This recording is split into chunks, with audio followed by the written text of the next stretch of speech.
The summer box office may be booming, but for the first time in 2 decades, Warner Brothers is largely taking a vacation, while Sony Pictures and Paramount have generated just 2.2% and 4.2% of domestic market share respectively from May 4th to July 8th, with only a few movies left to be released.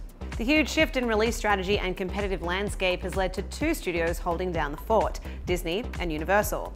Together, they have generated a colossal 61% of domestic revenue in the key summer corridor. The shift underscores how, rather than compete with juggernaut franchises like Disney's Marvel and Star Wars films or Universal's Jurassic World, some studios are simply avoiding the time frame entirely in favor of more year-round programming. This year's summer revenue in North America is running at near record levels, with $2.617 billion made between May 4th and July 8th, but Disney is largely celebrating at everyone's expense, with its domestic market share running at 43.6%. This percentage is led by Avengers: Infinity War with its $674.9 million haul, and Incredibles 2, which has brought in $503.8 million. The blockbusters have become the top-grossing superhero and animated films of all time respectively, not adjusted for inflation. Heroes are still Hollywood's biggest stars this summer, with Disney's Infinity War, Ant-Man and the Wasp, and Incredibles 2, and Fox's Deadpool 2 accounting for more than $1 billion in domestic sales. Even Solo, a Star Wars story which underperformed and will lose money for Disney and Lucasfilm, still added $210.8 million to the tally. On the flip side, however, is Warner Brothers, who were instead betting on 2 end-of-2018 releases, a Fantastic Beasts sequel which drops November 16th, and DC superhero film Aquaman with a release date of December 21st.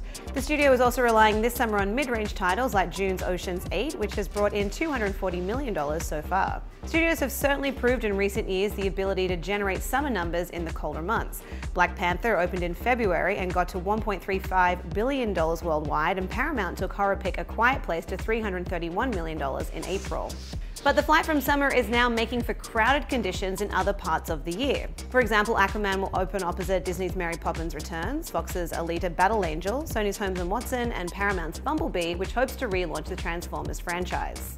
Warner's is also opting to open 2 high-profile films in October, Andy Serkis's Jungle Book movie Mowgli on October 19th, and Bradley Cooper's A Star is Born with Lady Gaga. Star was moved from May 18th to October 5th, where it will compete with Sony's Spider-Man spin-off Venom.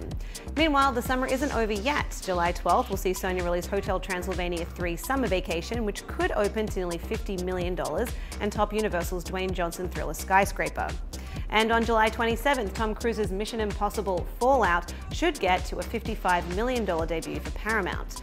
Warner's also has high hopes for shark pick The Meg, which debuts on August 10th, and Crazy Rich Asians, which will launch August 15th. To read more on the story, head to THR.com. For the Hollywood Reporter News, I'm Lindsay Rodriguez.